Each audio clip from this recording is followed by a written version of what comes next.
Hello everyone. तो आज हम लोग डिस्कस करेंगे कुछ important tips and tricks related to CSIR, GATE और जेस्ट टिफर। तो बेसिकली ये सब पीएचडी के लिए। पहले देख लेते हैं क्या क्या इसमें डिस्कस होगा। इसमें सबसे पहले आपको सीएसआईआर करना है, जेस्ट टिफर, और ये भी बेनिफिट क्या होंगे सीएसआईआर, गेट और जेस्ट टिफर के। इंपॉर्टेंट क्वेश्चन पे, प्रीवियस ईयर क्वेश्चन पेपर क्यों इंपॉर्टेंट है, कौन कौन से बुक इंपॉर्टेंट है, और फिर अगर मान लीजिए आप एमएससी में जस्ट एंटर एडमिशन किए हो तो क्या स्ट्रेटजी होना चाहिए, या फिर अगर आपने एक साल एमएससी कर लिया है तो क्या, और अब जब लास्ट में कुछ महीने बचे हैं, 2 या 3 महीने, तो क्या, और फिर एग्ज़ाम्स हॉल में क्या आपका टिप्स होना चाहिए, क्या ट्रिक्स आप लगाओगे। फिर लास्ट में मार्क्स एनालिसिस के कितने मार्क्स पे कितना रैंक, और क्या आपको क्या कैसे मिल सकता है। ओके, फिर कॉलेजेस आप उसका कौन कौन सा अप्लाई करोगे, और इंटरव्यू डिटेल्स मैं बिल्कुल लास्ट में बताऊँगा अगर आपको चाहिए होगा तो। Okay, so let's just start from here. So my name is Himraj भाई पटेल। मेरा नाम हिमराज भाई पटेल है, और मैंने अभी अभी सी एस आई आर का एग्ज़ाम दिया है, in which I attempted very less questions. I mean, I attempted only 115 marks, out of which I guess I got 98.5, and then I have also qualified for GATE. My rank was 237. Then I also qualified for JEST. My rank was 371. Okay, तो सबसे पहले तो हम C S I R, GATE और JEST और टेफर क्यों करते हैं। तो बेसिकली 3 कारणों से लोग ये सब एग्ज़ाम्स देते हैं। पहली बात तो कि भाई रिसर्च करना है उनको, पीएचडी में रिसर्च करना है, एक बढ़िया लैबोरेटरी चाहिए, काम करना है। दूसरी बात, उनको स्टाइपेंड चाहिए। ठीक है, स्टाइपेंड चाहिए इन द सेंस कि उनको हम मंथली 31,000 चाहिए, और पहला साल तो कोर्स वर्क रहता है। तो जनरली लोग कोशिश करते हैं कि फर्स्ट ईयर में हम कोर्स वर्क करते करते 31,000 लेते भी रहें, और साथ में किसी और गवर्नमेंट जॉब की तैयारी करके निकल जाए। थर्ड होता है कि हमें प्रॉपर पीएचडी करना है, उसके बाद हमें प्रोफेसर बनना है। ठीक है, और प्रोफेसर की जॉब काफ़ी अच्छी होती है। Okay, next is benefit of C S I R. क्या है सी एस आई आर में बेनिफिट ये है कि आपको 31,000 पर मंथ फॉर 2 ईयर्स मिलेगा। उसके बाद आपको 35,000 इंक्रीज़ हो जाएगा for rest of the 3 years. Okay, तो ओवरऑल आपको 5 साल तक का स्टाइपेंड मिलता है, 2 साल 31,000 और लास्ट के 3 साल 35,000। ओके, बट जो रैंक 1 to 10 आते हैं उनको शुरू से ही, फर्स्ट ईयर से ही 35,000 स्टाइपेंड मिलना स्टार्ट हो जाता है। और सी एस आई आर जो है वो एक्सक्लूसिवली अप्रिसिएटेड है ऑल ओवर इंडिया। यानी आप इंडिया के किसी भी रिसर्च इंस्टीट्यूट में, आप कोई भी ऐसा इंस्टीट्यूट है जो पीएचडी करवाता हो, आप वहाँ पे जाइए, आप बोलिए कि हमारा C S I R complete है, वो आपको एक सीट दे देगा। हाँ, इंटरव्यू लेगा, बट वो आपको सीट दे देगा। यानी आप सी एस आई आर के थ्रू किसी भी इंस्टीट्यूट में एडमिशन ले सकते हो। नाउ गेट, गेट के थ्रू आप आईआईटीज़ में एडमिशन ले सकते हो, और कुछ रिसर्च इंस्टीट्यूट जो है वो गेट को भी मान्यता देते हैं। पीएसयू सबसे बड़ी बेनिफिट होती है गेट की। जैसे कि आप देखोगे पीएसयू में आपका बीएआरसी आ गया, बीएआरसी है, फिर आपका डीआरडीओ है, फिर आपका डिफरेंट पीएसयूज जिसमें जियो फिज़िक्स का यूज़ होता है। आई मीन जियो फिज़िक्स की वैकेंसी निकलती है, उसमें फ़िज़िक्स वालों की भी वैकेंसी निकलती है। तो इसके लिए आपको बेसिकली 200 के अप्रॉक्स रैंक चाहिए होता है गेट में। तो उसके बाद आप पीएसयूज़ के लिए अप्लाई कर सकते हो। बेनिफिट ऑफ द गेट ये है कि आपको टाइमली स्टाइपेंड मिलेगा। जैसे आप किसी कॉलेज में एडमिशन ले लिया पीएचडी के लिए, तो आपको हर मंथ 31,000 प्रॉपरली मिलते रहेगा, क्योंकि वो कॉलेज रेगुलेट करता है। लेकिन अगर आप सी एस आई आर के थ्रू जाते हो तो सी एस आई आर क्या करता है, स्टाइपेंड को कभी कभी 3 महीना रोक देता है, और 3 महीना के बाद एक साथ दे देगा। कभी कभी 6 महीना भी रोक देता है, और 6 महीना का स्टाइपेंड आपको एक साथ दे देगा। इस तरह से करता है। ओके, और गेट का एक ये भी फ़ायदा है कि कुछ फॉरेन यूनिवर्सिटीज़ जो है वो आप उसमें अप्लाई करने के लिए एलिजिबल हो जाते हो। जैसे Singapore, I mean national institute of Singapore, इस तरह के इंस्टीट्यूट्स में आप गेट के थ्रू भी एलिजिबल हो सकते हो। नाउ जेस्ट और टीफर जो है वो एक तरह से कह सकते हो कि डिफरेंट कैटेगरी में आता है। जैसे जे गेट और सी एस आई आर, वो दोनों काफ़ी ओपन है। ओपन इन द सेंस कि इंडिया में कोई भी इंस्टीट्यूट ले लेगा, लेकिन जेस्ट से काफ़ी कम इंस्टीट्यूट सिर्फ रिसर्च इंस्टीट्यूट ही लेते हैं। जैसे कि इंस्टीट्यूट ऑफ फिजिक्स हो गया, प्लाज्मा रिसर्च हो गया, आर आर कैट इंदौर हो गया, ये सारे लेते हैं। और टीफर जो होता है, टीफर का सर्कल बहुत ही स्मॉल होता है। टीफर सिर्फ टीफर ही लेता है। आई मीन टीफर के एग्ज़ाम से सिर्फ टीफर में ही आप जाके इंटरव्यू दे सकते हो। तो जेस्ट वैसे ज़्यादा यूज़फुल होता है। ओके, सबसे पहले हम लोग प्रिपरेशन के लिए जब हम आते हैं तो प्रिपरेशन के लिए प्रिपरेशन करने से पहले आप एक बार को प्रीवियस ईयर क्वेश्चन पेपर ज़रूर देख लेना। प्रीवियस ईयर क्वेश्चन पेपर देखना बहुत ज़रूरी होता है, ठीक है। और प्रीवियस ईयर क्वेश्चन पेपर आपको FIZIKS के वेबसाइट पे, यानी फिजिक्स नाम का वेबसाइट है FIZIKS, उसमें आपको प्रीवियस ईयर मिल जाएगा 20 ईयर्स का।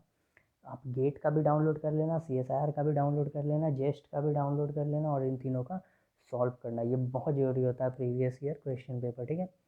नेक्स्ट है हमारा प्रिपरेशन। तो भाई प्रिपरेशन कैसे करना है? प्रिपरेशन के लिए सबसे इंपॉर्टेंट चीज़ होता है कि हमारे पास बुक्स कौन कौन सी होनी चाहिए, हम कौन कौन सा बुक पढ़ें। तो मैं आपको प्रेफर करूँगा, अगर आपको मटेरियल चाहिए तो मटेरियल में आप कैरियर एंडूवर का मटेरियल आप देख सकते हो। फ्रैंकली FIZIKS का मटेरियल बकवास है, बाकी जितना भी मटेरियल है सब बकवास है। कैरियर एंडूवर के 2-3 मटेरियल भी बकवास है, बट कैरियर एंडूवर के कुछ मटेरियल्स बहुत अच्छे हैं। मैं आपको बताता हूँ, जैसे फॉर एग्ज़ाम्पल सबसे पहले आप एटॉमिक एंड मॉलिकुलर स्पेक्ट्रोस्कोपी पढ़ना। स्पेक्ट्रोस्कोपी में आपको CN बैनवेल जो है, CN बैनवेल का जो फर्स्ट चैप्टर आप कह सकते हो, उसके अंदर आपको CSIR और गेट का सारा टॉपिक मिल जाएगा। तो CN बैनवेल ज़रूर पढ़ना। CN बैनवेल अगर आप नहीं पढ़ रहे हो तो आपका बेसिक बिल्कुल नहीं बनेगा, ठीक है। CN बैनवेल बहुत ज़रूरी है। साथ साथ कैरियर एंडोवर का बुक इसमें ज़रूर पढ़ना, बहुत अच्छी बुक है कैरियर एंडोवर की, ठीक है। नेक्स्ट है JC Upadhyay classical mechanics. Classical mechanics के लिए JC Upadhyay is more than enough, okay. और उसके साथ साथ आप कैरियर एंडोवर का बुक भी पढ़ लेना। थर्ड इज़ एसओ पिलाई। एसओ पिलाई is for solid state physics. Solid state physics काफ़ी अच्छी होती है और मतलब इससे नंबर भी काफ़ी उठते हैं। तो एसओ पिलाई में आपको बहुत मिल जाएगा, बहुत ज़्यादा मटेरियल मिल जाएगा, और क्वेश्चंस भी आप इसका कैरियर एंडोवर से ही बना लेना। Now quantum mechanics and EMT, ये दोनों आप सिर्फ और सिर्फ ग्रिफिथ से पढ़ना। मैं आपको गारंटी दे रहा हूँ कि CSIR और गेट का डायरेक्ट क्वेश्चन आता है क्वांटम मैकेनिक्स और EMT से, जो कि ग्रिफिथ में होता है डायरेक्ट क्वेश्चन। आप ग्रिफिथ का ना, EMT का या फिर क्वांटम मैकेनिक्स का लास्ट का कुछ क्वेश्चंस देखना, ठीक है, जो एक्सरसाइज में होता है। तो एक्सरसाइज में जब आप देखोगे तो उसमें आपको कुछ क्वेश्चंस ऐसे होंगे कि prove that V is proportional to C into R to the power n+1/2 like that. तो सिमिलर क्वेश्चन आ जाता है CSIR और गेट में कि ये V किसके प्रोपोर्शनल होता है, ठीक है, एकदम सिमिलर आ जाता है। तो ये बुक तो भाई गॉड है, Griffith is God for quantum mechanics and EMT। Next is mathematical physics के लिए आप HK दास प्रेफर कर सकते हो, ठीक है। HK दास से आप पढ़ लेना और क्रिजिक से भी पढ़ लेना, okay, that is also good book. And NCERT से प्रोबेबिलिटी जरूर पढ़ना। प्रोबेबिलिटी से कम 3 क्वेश्चन आते हैं। 3 क्वेश्चन मैं क्यों बोल रहा हूँ, एक क्वेश्चन तो आपका सेक्शन A में आएगा और 2 आपका सेक्शन C में आएगा, और एक आपका सेक्शन C में आएगा और एक आपका सेक्शन B में आएगा। इन तीनों सेक्शन में एक एक प्रोबेबिलिटी का क्वेश्चन होते ही होता है। तो NCERT से प्रोबेबिलिटी एकदम चाट जाना, आई मीन क्लास 12th की NCERT, ठीक है। और HK दास इनफ होगा। यहाँ पे मैं रिकमेंड नहीं करूँगा कैरियर एंडोवर का बुक पढ़ने के लिए, कोई फ़ायदा नहीं है। और हाँ, मैथमेटिकल फिजिक्स में आप न्यूमेरिकल मेथड्स को ज़रूर देख लेना, ओके। नाउ पार्टिकल फिजिक्स और न्यूक्लियर फिजिक्स के लिए क्रेन। बट मैं ये बोलूँगा कि न्यूक्लियर फिजिक्स के लिए आपके लिए बढ़िया यही होगा कि आप 20 लेक्चर्स देख लो SC वर्मा के लिए, वो आपके लिए काफ़ी होगा, ठीक है। That will be more than enough, okay. तो न्यूक्लियर फिजिक्स के लिए SC Verma fine. And for particle physics मैं बोलूँगा कि परकिंस का फर्स्ट चैप्टर थोड़ा सा पढ़ लो, that will be more than enough. Perkins का फर्स्ट चैप्टर काफ़ी होगा, और न्यूक्लियर पार्टिकल फिजिक्स में नंबर काफ़ी उठते हैं। और न्यूक्लियर पार्टिकल फिजिक्स का कैरियर एंडोवर का बुक बिल्कुल मत पढ़ना, वो बहुत फालतू है। Then electro I mean something called electronics, okay. So electronics के लिए आप कैरियर एंडोवर का बिल्कुल मत पढ़ना, बहुत ही फालतू है। और मैं आपको इसका बुक भी रिकमेंड नहीं कर पाऊँगा। मैंने बेसिकली नीसो एकेडमी और ऑल अबाउट इलेक्ट्रॉनिक्स से ऑनलाइन यूट्यूब चैनल है उनका, मैंने वहाँ से पढ़ाई की और वो काफ़ी अच्छे हैं। देन अगेन एक और जो छूट गया है वो थर्मोडायनेमिक्स और स्टैट। मैं स्टैट में बिल्कुल भी अच्छा नहीं हूँ, तो मैं बिल्कुल भी कमेंट नहीं करूँगा स्टैट और थर्मो में, ठीक है। तो ये बेसिक बुक्स हैं जो आपको देखनी चाहिए, ओके। नेक्स्ट इज़ कि जो बच्चे जस्ट अभी MSc में एडमिशन लिए हैं उनके लिए क्या मतलब प्रिपरेशन का स्ट्रेटजी होना चाहिए। तो मैं ये कहूँगा कि आप 2 महीने दो हर सब्जेक्ट को, 2 महीने दो। जैसे कि और सबसे ज़्यादा इसमें कोशिश करना कि आप किस पे कमांड बनाओ, तो क्वांटम मैकेनिक्स पे कमांड बनाना, मैथमेटिकल फिजिक्स पे कमांड बनाना और क्लासिकल मैकेनिक्स पे बिल्कुल कमांड बना लेना। ये तीनों जो होते हैं ना, ये 50 नंबर CSIR में अपने अंदर रखते हैं हमेशा, 50 से ज़्यादा ही रखते हैं, कह सकते हो 75 नंबर के आसपास ये अपने पास रखते हैं हमेशा, क्वांटम मैकेनिक्स, मैथमेटिकल फिजिक्स और क्लासिकल मैकेनिक्स। तो इसके ऊपर कमांड बनाना बहुत ज़रूरी है और ये बिल्कुल ही फंडामेंटल सब्जेक्ट्स होते हैं। Fundamental subject in the sense कि आप कोई भी आगे EMT पढ़ लो या फिर कुछ भी पढ़ लो, उसमें क्लासिकल मैकेनिक्स का यूज़ होगा, MP का यूज़ होगा, QM का भी यूज़ होगा। तो इस तरह से काफ़ी इंपॉर्टेंट है। ओके, और 2 महीने तो देना ही देना एक सब्जेक्ट हो गया। जो जिनका 1 साल हो गया उनके लिए भाई 15 डेज़ देना, क्योंकि आपका एग्ज़ाम भी नज़दीक आ जाएगा। 15 दिन बहुत होगा एक सब्जेक्ट के लिए, क्योंकि आपको थोड़ा थोड़ा आइडिया भी हो जाएगा फर्स्ट ईयर में जो सिलेबस होगा उसके हिसाब से आपको पढ़ाया जाता है। फर्स्ट ईयर में CSIR के सिलेबस के हिसाब से पढ़ाया जाता है, तो आपको थोड़ा आइडिया हो जाएगा ना। अब जैसे कि अब 2 महीना बचा है या फिर 3 महीना बचा है, अब गेट आने वाला है 2021, तो कैसे तैयारी करें। तो देखो, सबसे इम्पोर्टेंट चीज़ है, सबसे इम्पोर्टेंट चीज़ टेस्ट सीरीज़ है। सबसे इम्पोर्टेंट चीज़ टेस्ट सीरीज़ अगर आप नहीं दोगे तो मैं गारंटी के साथ कहता हूँ कि आप फिर वापस आके बोलोगे यार बहुत सारे सिली मिस्टेक हो गए यार, क्वेश्चन नहीं बन पाया, ये वो थोड़ा सा वो कर लेता, ये कर लेता। मैंने खुद टेस्ट सीरीज़ दिया था, गेट के एक दिन पहले तक मैंने टेस्ट सीरीज़ दिया था। मैंने टेस्ट सीरीज़ बहुत अच्छे से दिया था और कंप्लीट किया था कैरियर एंडेवर का टेस्ट सीरीज़। और मैं फ्रैंकली कहना चाहता हूँ कि टेस्ट सीरीज़ में मेरे 25 मार्क्स बचाए हैं। मुझे इस साल 57 मार्क्स आए थे, 57.67। तो कम से कम 20 to 30 मार्क्स मेरे टेस्ट सीरीज़ ने बचा लिए हैं। जो सिली मिस्टेक्स होते थे वो मेरे नहीं हुए। और टेस्ट सीरीज़ कैरियर एंडेवर का ही लेना। FIZKS जो फिजिक्स है वो बिल्कुल बकवास है, कैरियर एंडेवर सबसे बेस्ट है। Then complete already days before, already I mean कुछ एटलीस्ट 10 डेज़ बिफोर यानी आप टेस्ट सीरीज़ एग्ज़ाम से 10 दिन पहले तक कंप्लीट कर लेना। और कैरियर एंडेवर के टेस्ट सीरीज़ में कम से कम आपको 40 टेस्ट मिलेंगे, 40 या 50 टेस्ट। तो that will be very very fine. Next is the revision of previous year. Oh, this is very important. तो प्रीवियस ईयर में कौन कौन सा क्वेश्चन पूछा गया उसका आप एक प्रॉपर बुक बना लो, प्रॉपर कॉपी बना लेना। कॉपी बनाने की अब वैसे तो ज़रूरत नहीं है, क्योंकि FIZKS के वेबसाइट पे आपको मिल जाएगा, लेकिन आप उसको प्रैक्टिस ज़रूर करना, कम से कम 30 बार प्रैक्टिस करना। क्योंकि जहाँ तक मुझे याद है मैंने गेट के लिए 60 टाइम्स रिवाइज़ किया था, 60 टाइम्स हर एक क्वेश्चन को। यानी मैं क्वेश्चन देखता था और आंसर खुद बनाता था, आंसर देखता नहीं था कि किस तरह से बना हुआ। फिर मैं क्वेश्चन देखता था, आंसर खुद बनाता था, और एक दिन में 2-2 3-3 सब्जेक्ट का कंप्लीट करते रहता था। और ये मैंने कम से कम 1.5 से 2 महीने किया है लगातार। तो ये काफ़ी ज़रूरी होता है प्रीवियस ईयर क्वेश्चन पेपर, ठीक है, इसको सॉल्व करना। आप कुछ भी ना पढ़ो, लेकिन अगर आप प्रीवियस ईयर क्वेश्चन पे आपका आई मीन कमांड है तो आप ज़रूर कर सकते हो। ओके, नेक्स्ट इज़ कि एग्ज़ाम हॉल में टिप्स क्या है। तो CSIR के लिए मैं यही कहूँगा कि 10-10-10 क्वेश्चन बनाओ, सिर्फ 10-10-10। सेक्शन C में 10 बनाओ, सेक्शन B में 10 बनाओ, सेक्शन A में 10 बनाओ। जब 10 बन जाए तो छोड़ दो, पेन छोड़ दो। अगर और कोई बन रहा है, गारंटी से बन रहा है तो बनाओ, लेकिन अगर 1% भी डाउट है तो छोड़ दो। जैसे इस बार मेरे को कई सारे क्वेश्चंस में 2-2% डाउट था कि यार इसका शायद ये नहीं हो सकता, शायद ये नहीं हो सकता, तो मैंने छोड़ दिया, बिल्कुल छोड़ दिया। और मैं फ्रैंकली कह रहा हूँ, मेरे सिर्फ और सिर्फ इस बार 4 क्वेश्चन गलत हुए हैं। 115 मार्क्स का मैंने अटैम्प्ट किया था, मेरे सिर्फ 4 क्वेश्चन गलत हुए हैं और 98.5 समथिंग आया है। तो मैंने बिल्कुल भी रिस्क नहीं लिया। अब मेरे कई सारे दोस्तों ने खूब सारा रिस्क लिया है, 15 क्वेश्चन 16 क्वेश्चन रगड़ के बनाया है, ठीक है, सेक्शन C में। लेकिन उनका भी वही हाल हुआ है कि 65 नंबर आया या फिर 70 आया, 70 से ज़्यादा तो आया ही नहीं है। तो आप बहुत ही सोच समझ के क्वेश्चन को बनाना। और CSIR का जो क्वेश्चन होता है थोड़ा सा ट्रिकी होता है, तो आपसे जब बन भी जाए ना तो भी एक बार उसको चेक कर लेना। अब गेट के लिए आप सबसे पहले 2 मार्क्स का बनाना।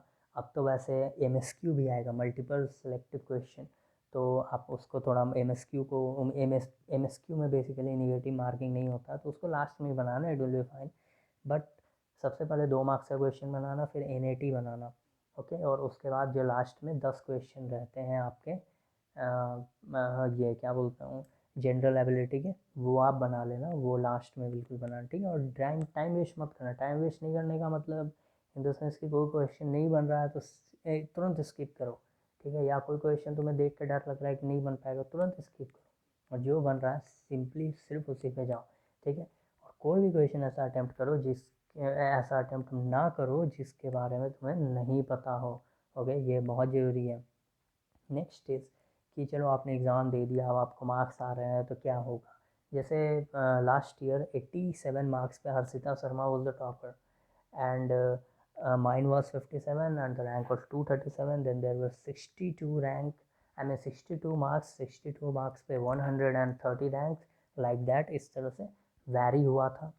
तो आप अगर आपको IITs चाहिए तो आपको 1300 रैंक कम से कम लाना होगा। जनरल की मैं बात कर रहा हूँ, ठीक है। 1300 रैंक, तभी आपको कोई भी IIT कॉल करेगा कि आप आ जाओ इंटरव्यू दे दो।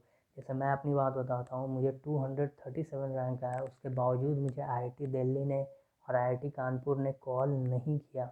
बाकी सारे IITs ने किया लेकिन इन दोनों ने नहीं किया। और आइसर में भी कई सारे आइसर्स ने भी मुझे कॉल नहीं किया, जैसे आइसर भोपाल ने मुझे कॉल नहीं किया, आइसर पुणे ने नहीं किया, ठीक है। तो ये सब चीज़ें आप देख लेना। ओके। और JRF क्वालिफाइड अगर आप हो तो JRF क्वालिफाइड इनफ होता है आपको किसी भी एग्ज़ाम के इंटरव्यू में बैठने के लिए, ठीक है। कोई भी एग्ज़ाम का इंटरव्यू में आप बैठ सकते हो। ओके। कुछ इंस्टीट्यूट ऐसे होते हैं जो आपका जेस्ट का भी रिज़ल्ट देखते हैं कि अच्छा तुमने जेस्ट में भी बहुत अच्छा परफॉर्म किया है, तो हम तुम्हें प्रेफरेंस देंगे, like that. Okay.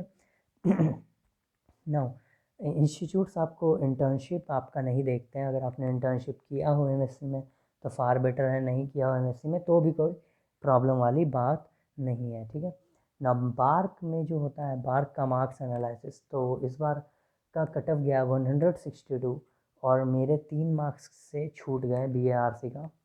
I got 158 around something, so 3 marks से मेरा BARC छूट गया।